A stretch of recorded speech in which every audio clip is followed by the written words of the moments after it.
사도 바울의 심령 속에 넘쳐 흐르는 하나님의 은혜, 자신을 향한 하나님의 놀라운 그 사랑과 말로 다 형연할 수 없는 그 그리스도의 사랑을 깨닫고 난 이후에 바울은 참으로 자기 스스로를 감당하지를 못합니다. 여러분, 우리가 로마서 8장에서 사도 바울이 얼마나 큰 감격 속에 말씀하였던가를 우리가 기억합니다. 주님께서 우리를 향한 사랑이 너무너무 크기에 이 세상에는 그 어떤 것도,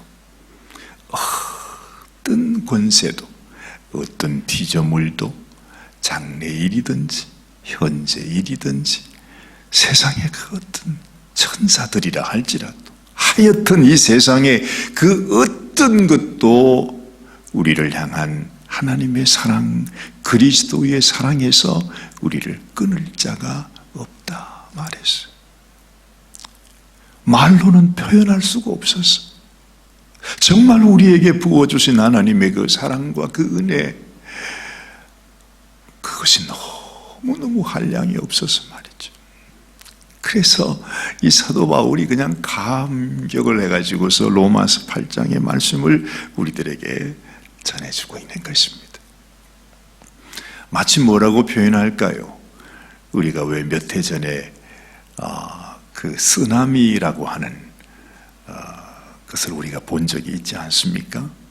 제가 영상에서 한번 봤더니 일본 같은 곳에는 그 쓰나미로 인해서 바닷물이 이 마을로 들어오는데 정말 보니까요, 야, 정말 무섭더라고요. 그 마을 전체가 그냥 그 물이 들어오니까 그 큰 집들이 말입니다, 그냥 물이 들어오니까 이게 집이 정말 두둥실 떠더군요. 어떻게 그렇게 되는지 몰라요. 막 집도 떠내려가고 차도 떠내려가고 뭐 온갖 것들이 다 떠내려가는데, 마치 그것처럼 하나님의 은혜가 정말 그 쓰나미처럼, 그 파도처럼 확 밀려오는데, 그 가운데서 우리가 아무도 그 거센 그 물결을 이길 수 있는 자가 없듯이 하나님이 우리에게 부어주시는 이 하나님의 약속, 하나님의 사랑의 파도가 우리 가운데 밀려오는 것을 사도 바울은 아주 감격하여 우리에게 전해주고 있는 것입니다. 그래서 로마서 8장 37절 말씀은 이렇게 말하지 않습니까? 그러나 이 모든 일에 우리를 사랑하시는 이로 말미암아 우리가 넉넉히 이기느니라. 하나님의 사랑을 알면 이 세상에서 우리를 이길 자가 없어요. 오직 우리가 넉넉히 이긴답니다. 이 세상은 우리를 도살할 양처럼 그렇게 붙들고, 우리는 그 죽음 앞에 놓여있는 어린 양처럼 그렇게 참 연약한 것처럼 보여도 우리 주님의 사랑이 이것을 넉넉하게 이기게 한다는 거죠. 그래서 우리가 주님의 이 사랑의 물결 가운데 그 사랑에 잠겨 살아가는 그 삶이 얼마나 소중한지 몰라요. 그러면서 사도 바울에게는 아주 변할 수 없는 확신이 있는데, 그것이 38절, 내가 확신하노니 사망이나 생명이나 천사들이나 권세자들이나 현재일이나 장래일이나 능력이나 높음이나 깊음이나 다른 아무 피조물이라도 우리를 우리 주 그리스도 예수 안에 있는 하나님의 사랑에서 끊을 수 없으리라.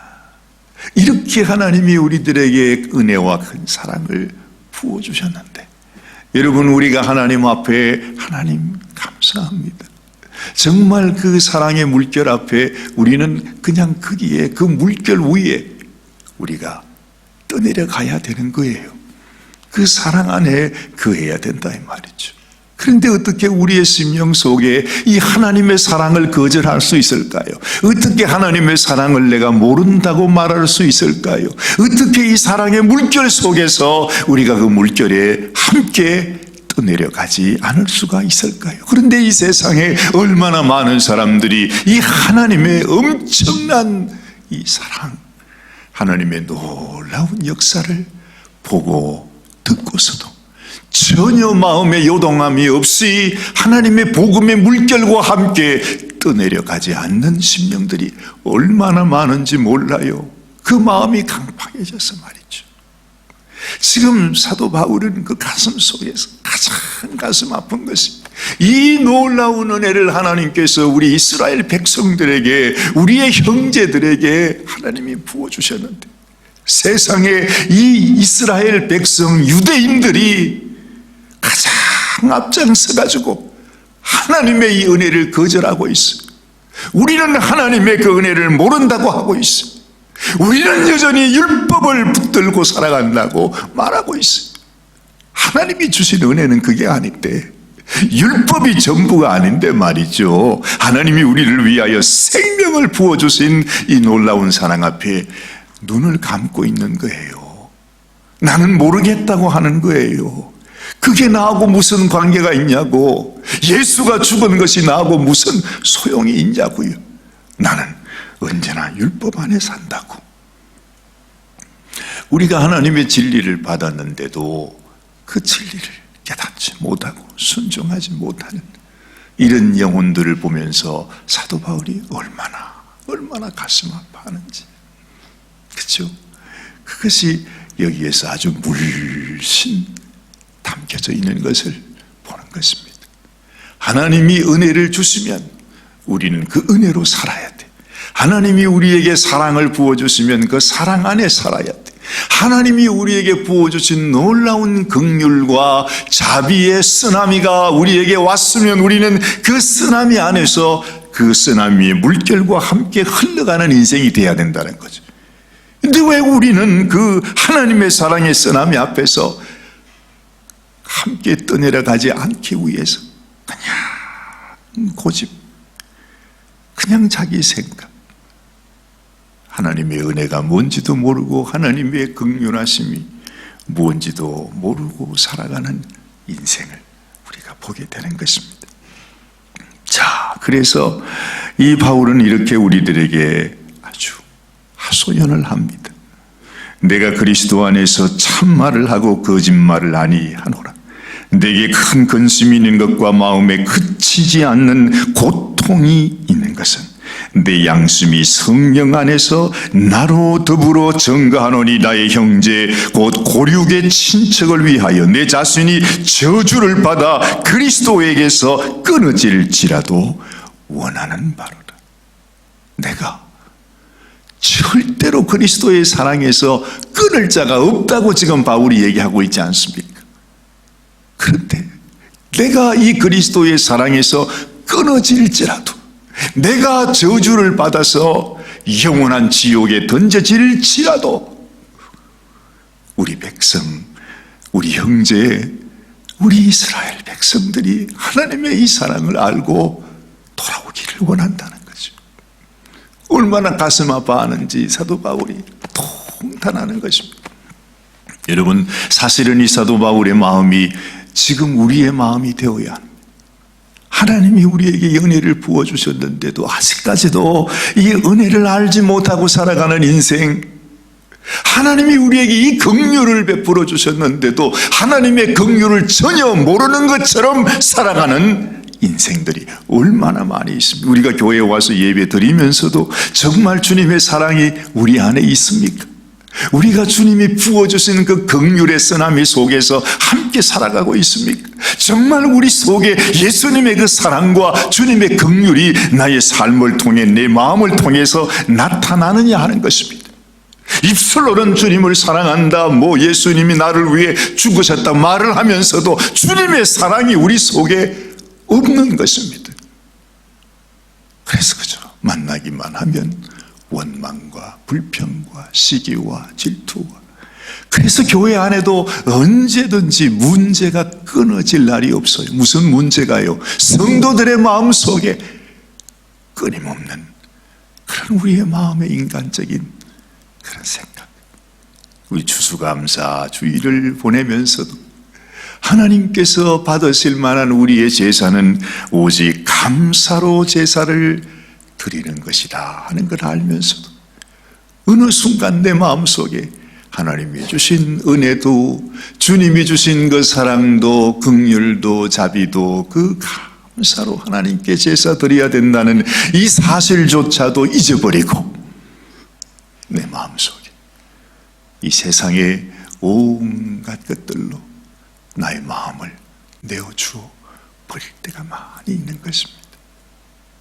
여러분, 사도 바울의 마음, 내게는 주의 사랑이 이렇게 큰데 왜 내 형제, 우리 이스라엘 백성들, 우리 유대인들의 심령에는 이 하나님의 마음이 없을까?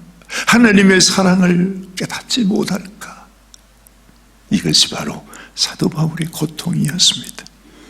사실 이스라엘 백성들이 얼마나 하나님 앞에 큰 은혜를 받았는지 정말 말로 형언할 수가 없어요. 이스라엘 백성, 그 유대인, 그 백성이 하나님께 받은 축복, 그것이 얼마나 큰 것인지 말이죠.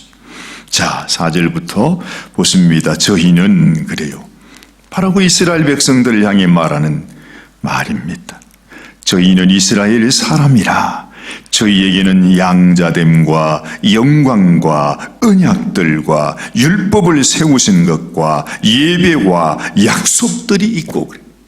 하나님이 이 땅에 부어주신 모든 축복, 모든 약속, 그 놀라운 은혜를 이미 이스라엘 백성들이 다 받았어요.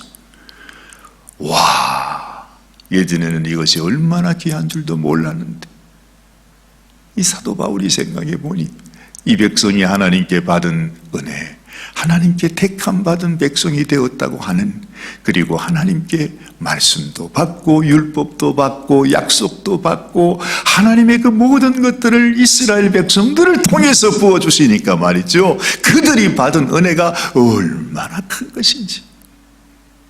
그러면서 조상들도 저희 것이요 육신으로 하면 그리스도가, 그렇죠? 그 예수 그리스도 우리 주님께서 저희에게서 나셨으니 저는 만물 위에 계셔 세세의 찬양을 받으신 하나님이시다. 하나님께서 그 백성을 통해서 말이죠, 나셨으니, 사실 보면 이스라엘 백성들은 예수님의 모태와 같은 것이에요. 하나님께서 이스라엘 백성을 통해서 이 땅에 오셨다는 거예요. 이보다 더 영광스러운 일이 어디 있습니까? 그렇죠? 그래서 가톨릭에서는 마리아를 성모라 그러고 마리아를 숭배하기까지 하는데, 여러분, 예수님께서 하나님의 아들이 내 민족을 통해서 태어났다는 그 자체만으로 해도 얼마나 큰 영광이겠습니까? 그렇죠? 그만큼 하나님이 이스라엘 백성들에게 부어주신 은혜가 크다는 것입니다. 그런데도 어떻게 그 하나님의 마음을 모를까? 하나님의 사랑을 모를까? 주님이 이 땅에 오셔서 자신들을 위하여 생명까지 부어주었는데도 어찌 그 사랑을 전혀 모르는 것처럼 아직까지도 그 예수님을 거역하고 거절하고 주님의 은혜 앞에 나오지 않는 그 백성, 그들을 보면서 사도 바울이 동탄하는 것입니다. 그러면서 하나님의 깊은 계시와 하나님의 뜻을 사도 바울이 깨닫게 되는데, 그것이 바로 오늘 6절 이하의 말씀입니다.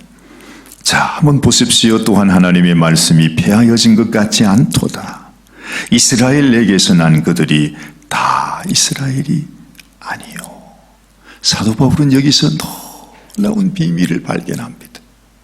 정말 자기 백성을 향한 그 안타까운 마음이 있지만은, 보니까 하나님께서 이스라엘만 택한 것이 아니에요. 하나님이 이스라엘을 택한 데는 그 이스라엘 백성들만 나의 택한 백성으로 그렇게 택한 것이 아니라, 하나님께서 택한 백성은 이 이스라엘보다도 하나님이 약속 약속해 주신 그 약속의 씨앗이 되는 인생. 여기서 사도 바울은 놀라운 것을 발견합니다. 그러면서 하나님이 아브라함을 통해서 이삭을 허락하시고, 그 약속과 그 믿음을 통해서 이삭이 낳듯이 우리가 하나님의 복음, 하나님이 예수 그리스도를 통해서 우리에게 주신 놀라운 이 복음의 약속을 믿는 그 약속의 자녀가 곧 하나님이 택한 백성이라고 하는 사실을 사도 바울이 깨닫게 되는 것이죠. 그러면서 그렇구나, 하나님이 원하셨던 것은 이스라엘 백성들만이 아니라 이스라엘 백성을 통해서 우리들에게 보여주시는 이 약속의 씨앗, 아브라함을 통해서 이삭을 만드시듯이 여러분, 이스라엘을 통해서 이제는 우리들에게 믿음으로 하나님께